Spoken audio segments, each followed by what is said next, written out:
बहुत समय पहले की बात है कि एक गांव में एक धनवान साहूकार रहता था और उसकी 3 पत्नियां थी।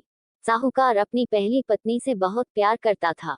वह अपनी दूसरी पत्नी को एक दोस्त की तरह मानता था और जब भी उसे कोई भी चीज से परेशानी होती थी तो वह अपनी पहली पत्नी से सलाह लेता था। साहूकार तीसरी पत्नी से प्यार नहीं करता था, लेकिन उसकी तीसरी पत्नी उससे बहुत प्यार करती थी।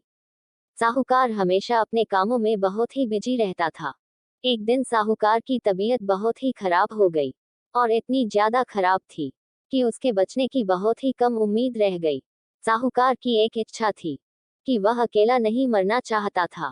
उसकी पहली पत्नी अपने मायके गई थी। उसने अपनी पहली पत्नी को फोन किया और कहा कि तुम मेरे साथ ऊपर भगवान के पास चलो। ये सुनकर वह बोली, मैं तुम्हारे साथ नहीं जाऊंगी, मैं अभी जीना चाहती हूँ। उसके बाद साहूकार अपनी दूसरी पत्नी को याद किया।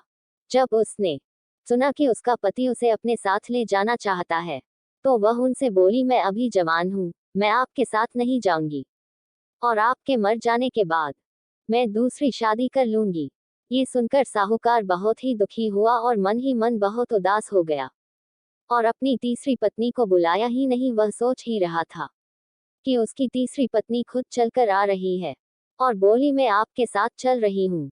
उसकी बात सुनकर साहूकार बहुत ही खुश हुआ, लेकिन फिर भी बहुत ही निराश हो गया और बोला, मैंने अपनी पूरी जिंदगी में तुमसे प्यार नहीं किया और आज तुमने मेरे साथ चलने का वचन दिया, मैं अपने आप को कभी माफ नहीं कर पाऊंगा।